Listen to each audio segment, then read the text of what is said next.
Hello everyone, I am Sukirti. I am an educator and I have been guiding, helping and motivating students from last so many years. Welcome to my channel Learn, Practice, Achieve, and today we will discuss multiple choice questions part 2 chapter number 1 real numbers. And here I will give you lots of tips and tricks which will help you to solve all your MCQ question within seconds. So let's start from question number 1. Question number 1, the ratio between the SCF and LCM of 5, 15 and 20. So when we will find out the SCF and LCM of 5, 15 and 20, then SCF is equal to 5 because 5, 15 and 20 all are in the table of 5. So SCF is equal to 5. Now how to find out LCM? To find out LCM, first check all these three numbers. 5 is a factor of 15 and 20 both, so cancel 5. So the number which are left is equal to 15 and 20. Out of this 15 and 20, take the lowest number. So 15 has the factor 3 and 5. Okay. Now 3 is divisible, 15 is divisible by 3 but not 20. So take 5, 5 is divisible, divide both 15 and 20, so cancel 5. So remaining number is 20 and 3, so it is 60. So here LCM is equal to 60. Okay. Now we have to find out the ratio of these two numbers. So ratio of SCF and LCM, so 5 upon 60. So 5 1 ja, 5 12 ja. So it is 1 upon 12. So ratio is equal to 1:12. So your answer is part D. Okay. Now if 0.737373 is expressed in the form of P upon Q, where P and Q are co-primes, what are the prime factors of Q? तो 0.737373 इसको हम कैसे लिख सकते हैं? 0.73 बार, क्योंकि ये repeat हो रहा है. ठीक है.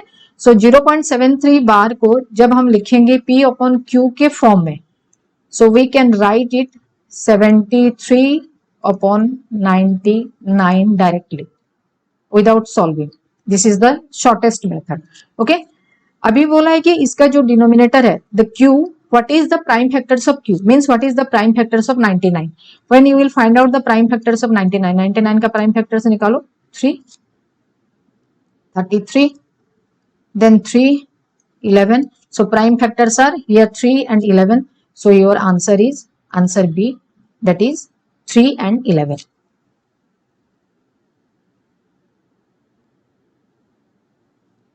Now next question. If n is any natural number, then 6 to the power n minus 5 to the power n always ends with. N is any natural number. Any natural number means we can take 1, 2, 3, 4, 5, 6, any number. Okay.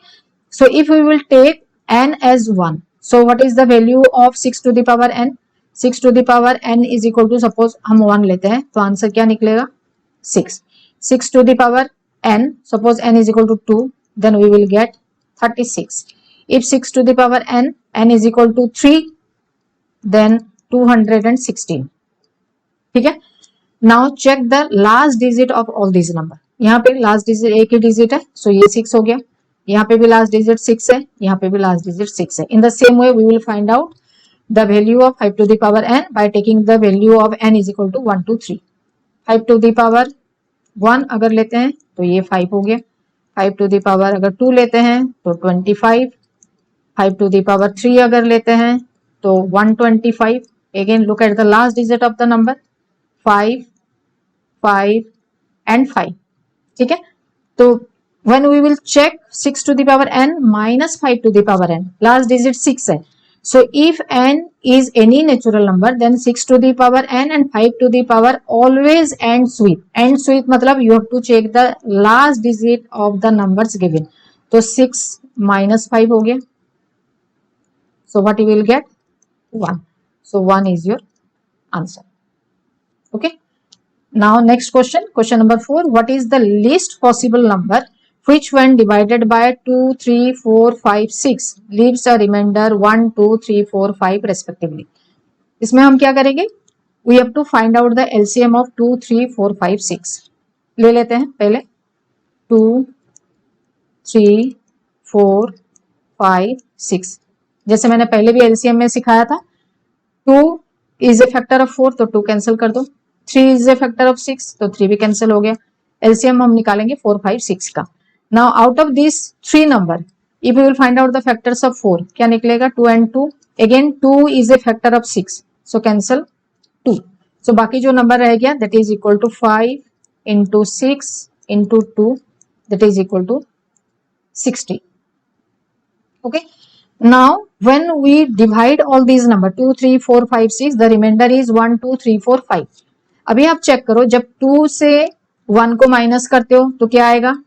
2 minus 1 is equal to 1, then 3 minus 2 again is equal to 1, then 4 minus 3 again 1, then 5 minus 4 again 1, then 6 minus 5 again 1, 6 minus 5 again 1। It means ये और ये जो है numbers, all these numbers they have their difference that is equal to 1। So the difference between the this number 2 3 4 5 6 and 1 2 3 4 5 the difference is always coming 1। तो अभी क्या करोगे, जो एलसीएम निकला था LCM minus 1 that is equal to 60 minus 1 is equal to 59। So 59 is your answer। So answer is part number C।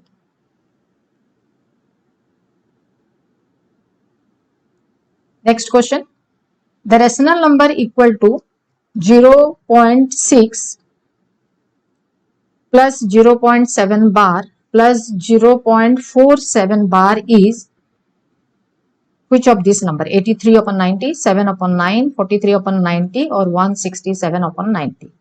कैसे पता चलेगा? Let's solve it with the easiest way। 0.6 को जब आप P upon Q के form में लिखते हो तो क्या होता है?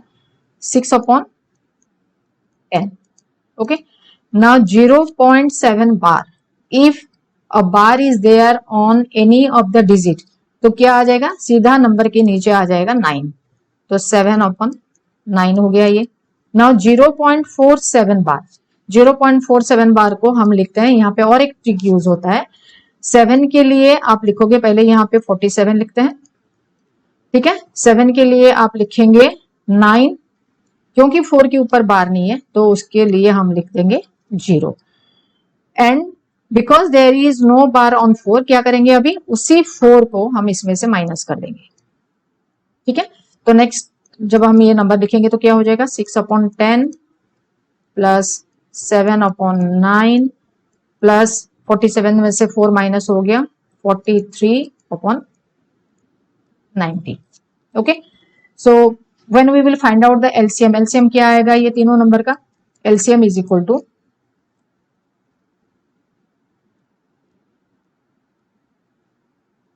90, then 10, so 6 into 9 54, then 7 into 10 that is 70 plus 43 because 90 is the denominator। Okay, so this is equal to, add all these number, so you will get 167 upon 90। so your answer is D part, that is 167 upon 90। okay, now the next question is question number 6। if n is an even natural number then the largest natural number by which n into n plus 1 into n plus 2 is divisible। out of this 4 answer we have to choose the one of the correct answer। ठीक है, तो n into n plus 1 into n plus 2 it means क्या है? ये सारे number एक sequence में है, दे आर कंसेक्यूटिव नंबर्स। ठीक है, तो n अगर इवन होता है तो ये डिविजिबल हो जाएगा 2 से। फिर लास्ट नंबर n plus 2, ये अगर इवन है तो n plus 2 भी इवन है, तो ये अगर 2 से डिवाइड हो रहा है तो ये डेफिनेटली 4 से डिवाइड होगा। सो n into n plus 2 किससे डिवाइड हो जाएगा? पहला वाला नंबर 2 से, सेकंड वाला नंबर 4 से। सो 2 into 4 तो ये हो जाएगा 8 से डिवाइड। अगर दे आर कंसेक्यूटिव नंबर है तो कंसेक्यूटिव नंबर होने से क्या होता है? उनमें से एक नंबर ऐसा होता है जो कि 3 से डिविजिबल होता है। सो एक नंबर 2 से डिविजिबल हो गया, n plus 2 4 से डिविजिबल हो गया, और बीच में जो नंबर रह गया n plus 1 ये किससे डिविजिबल हो जाएगा? 3 से। सो n into n plus 1 into n plus 2 ये वाला 2 से डिवाइड हो गया, ये वाला 3 से डिवाइड हो गया, ये वाला 4 से डिवाइड हो गया ना, मल्टीप्लाई ऑल दिस 3, 2 3 जा 6, 6 4 जा 24. So your option is option D, that is 24. Now next question is question number 7. A positive number n when divided by 8 leaves a remainder 5. What is the remainder when 2n plus 4 is divided by 8? तो यहाँ पे हम Euclid's division lemma use करेंगे। Euclid's division lemma के हिसाब से a is equal to b q plus r. तो यहाँ पे हम a नहीं लेके हम क्या लेंगे, n. n is equal to b q plus r. यहाँ पे b क्या है 8, so this is equal to 8q plus r कितना है 5. सो n कितना हो गया, n is equal to 8q plus 5. Now we will put the value of 8 in this. So 2 into n के जगह पे हम लिखेंगे 8q plus 5 plus 4. This is equal to 16q plus 10 plus 4. This is equal to 16q plus 14. इसको हम लिख सकते हैं 16q plus 8 प्लस 6. अभी हम 8 कॉमन ले लेते हैं फर्स्ट 2 नंबर से, सो ये हो गया 2q plus 1 plus 6. Now in this place we can write 8 p suppose and 6. So remainder क्या हो गया 6. So your answer is option D. Next question, question number 8. If a is equal to 2 to the power 4 into 3, b is equal to 2 into 3 into 5 to the power 2, c is equal to 3 to the power n into 5 to the power 2, and LCM of ABC is equal to 2 to the power 4 into 3 to the power 5 into 5 to the power 2, then what is the value of n? तो A, B, C 3 numbers हमारे पास है. So first of all find out the LCM of ABC. जो number हमें given है उसका हम LCM पहले निकालते हैं. LCM निकालने से क्या हो जाएगा, we will take the common factor with the highest power. तो यहाँ पे तीनों में अगर हम देखेंगे तो हाईएस्ट पावर किसका है, 2 टू द पावर 4 आ गया यहाँ पे कॉमन फैक्टर में. Now if you will check 3, then 3 to the power n, क्योंकि बाकी दोनों में 3 to the power 1 3 to the power 1 है, तो we don't know what is the power of 3 here, so हम इसको हाईएस्ट वैल्यू लेते हैं. Then 5 to the power 2. लेकिन क्वेश्चन में क्या दिया हुआ है, LCM of ABC is equal to 2 to the power 4 into 3 to the power 5 into 5 to the power 2. तो हमारा एलसीएम और जो क्वेश्चन में गिवन एलसीएम है उसको हम करेंगे equal. So 2 to the power 4 into 3 to the power 5 into 5 to the power 2. अगर दोनों इक्वल हो जाते हैं, so 2 to the power 4 to the power 4 cancel, 5 to the power 2 5 to the power 2 cancel, then the remaining number is 3 to the power n is equal to 3 to the power 5. So if the bases are equal in the according to the rule of the exponent, the powers are also equal. So n is equal to 5. So your answer is option B.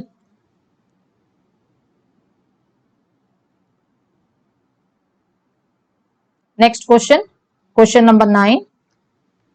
According to question number 9, the smallest rational number by which 1 upon 7 should be multiplied so that the decimal expansion terminates after 2 places of decimal. So decimal expansion 2 places of decimal में कब खत्म होता है, जब उसका denominator में इधर 2 to the power 2 और 5 to the power 2 हो. इसका मतलब अगर उसका डिनोमिनेटर 100 हो. तो अगर डिनोमिनेटर 100 है, देन ऑप्शन 1 एंड ऑप्शन 2 हमारा आंसर में नहीं है. तो हमें क्या देखना है, सिर्फ सी और डी में देखना है. अगर सी होता है 1 upon 100, तो अभी करके देखते हैं. 1 upon 7 into 1 upon 100 is equal to 1 upon 700 is equal to 1 upon 7 into 2 to the power 2 into 5 to the power 2. लेकिन यहाँ पे सिर्फ 2 to the power 2 और 5 to the power 2 नहीं है, उसके साथ 7 भी है, तो ये हो ही नहीं सकता क्योंकि ये टर्मिनेटिंग है ही नहीं. Okay, so the last option left is option D. Now question number 10. Which of the following is true about 17 into 43 into 61 into 41 plus 43? So now because in this question 43 is 2 times 43 is there, so that is why first we have to take 43 as common. 43 common ले लेते हैं, क्या रह गया 17 into 61 into 41 and last number 43 common ले लिया है तो इसके जगह पे क्या आ जाएगा +1. Okay, now if you will check all these number, बहुत सारे फैक्टर हैं, 43 है, 17 है, 61 है, 41 है, तो ये हो गया कंपोजिट. लेकिन कंपोजिट में 3 ऑप्शन है, ये कंपोजिट और ऑड है, सिर्फ कंपोजिट है या कंपोजिट और इवन है. कंपोजिट है ये पता चल गया. Now look at the numbers given. जब हम ये सारे फैक्टर्स देखते हैं, इसका लास्ट डिजिट आप देखो, लास्ट डिजिट इसमें 1 है, इसमें भी 1 है, इसमें 7 है. तो जब हम सिर्फ लास्ट डिजिट को मल्टीप्लाई करते हैं तो 1 इंटू 1 इंटू 7, तो क्या हो गया, लास्ट नंबर ऑड आ गया. तो ये जो नंबर है ये ऑड नंबर हो गया. ऑड नंबर के साथ अगर हम +1 करते हैं, कोई भी ऑड नंबर आप लेते हो, odd number +1 is always an even number. तो नंबर कंपोजिट था, 1 ऐड हो गया तो इवन हो गया. तो last option that is option D. I am sure कि आज का वीडियो आपको डेफिनेटली बहुत अच्छा लगा होगा. To get more and more MCQ questions and its tricky solutions, please like, share and subscribe my channel, and don't forget to hit the bell icon to get all my new upcoming videos. Thank you for watching.